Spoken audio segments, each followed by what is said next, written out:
It ends with us. Colleen Hoover. Chapter 1. As I sit here with one foot on either side of the ledge, looking down from 12 stories about the streets of Boston, I can't help but think about suicide. Not my own, I like my life enough to want to see it through.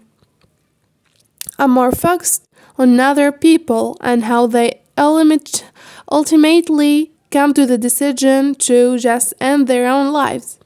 Do they ever regret it? In the moment after letting go and the second before they make impact, there has to be a little bit of remorse in that brave, free fall. Do they look at the ground as it rushes toward them and think, well, crap, this was a bad idea? Somehow, I think not. I think about death a lot, particularly today, considering I just 12 hours earlier gave one of the most epic eulogies the people of Plethora, Maine have ever witnessed. Okay, maybe it was the most epic. It very well could be considered the most disastrous. I guess that would depend on whether you were asking my mother or me. My mother, who probably won't speak to me for a solid year after today. Don't get me wrong, the eulogy I delivered wasn't profound enough to make history like the one Brooke Childs delivered at Michael Jackson's funeral, or the one delivered by Steve Jobs' sister or Pat Dillman's brother, but it was epic in its own way. I was nervous at first. It was the funeral of the prodigious Andrew Blow.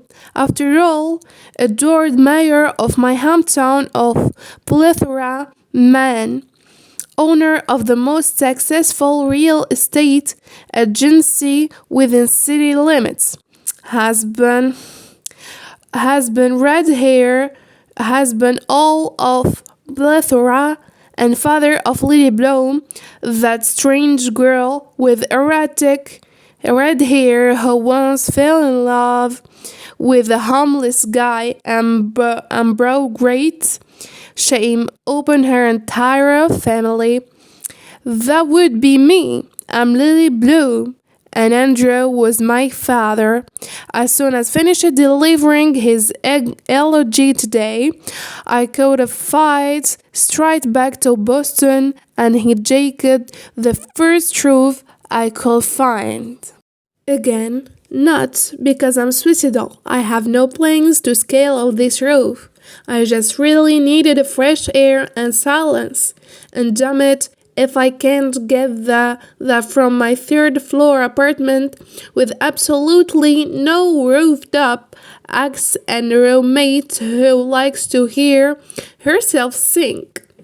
I didn't count for how cold it will be up here, though. It's not unbearable, but it's not comfortable either. At least I can see the stars, dead fathers, and exasperating rumors. And questionable eulogies don't feel so awful when the night sky is clear enough to literally feel the grandeur of the universe. I love it when the sky makes me feel insignificant. I like tonight. Well, let me rephrase this so that it more appropriately reflects my feelings in past tense. I liked tonight. But unfortunately for me, the door was just shoved open so hard I accept the stairwell to spit a human out onto the rooftop. The door slams shut again, and footsteps more swiftly across the deck.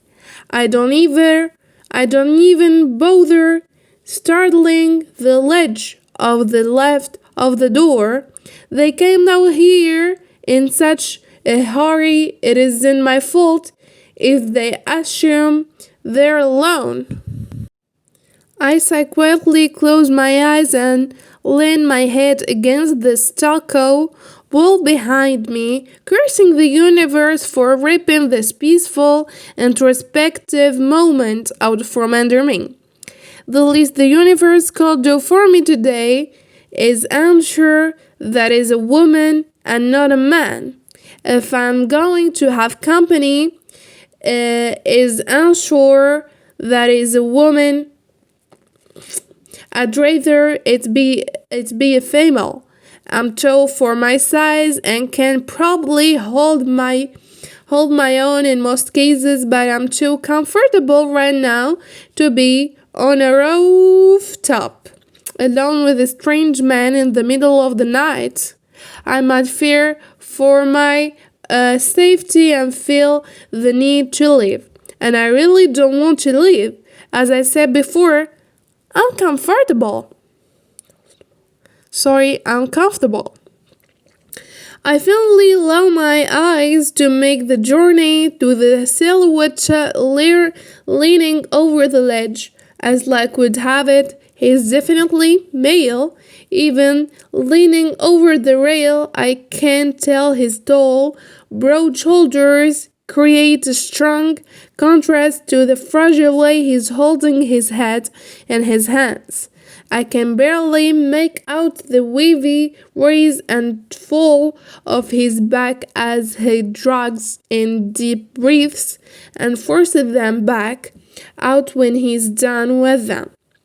He appears to be in the verge of a breakdown. I contemplate speaking up to let him know he has company, or clear my throat, but between thinking it and actually doing it, he spins around and kicks one of the patio chairs behind him. I flinch as it screeches across the deck, but being a throw he isn't even aware he has an audience. The guy doesn't stop with just one kick. He kicks the chair repeatedly over and over, rather than give way. Ben Rafe,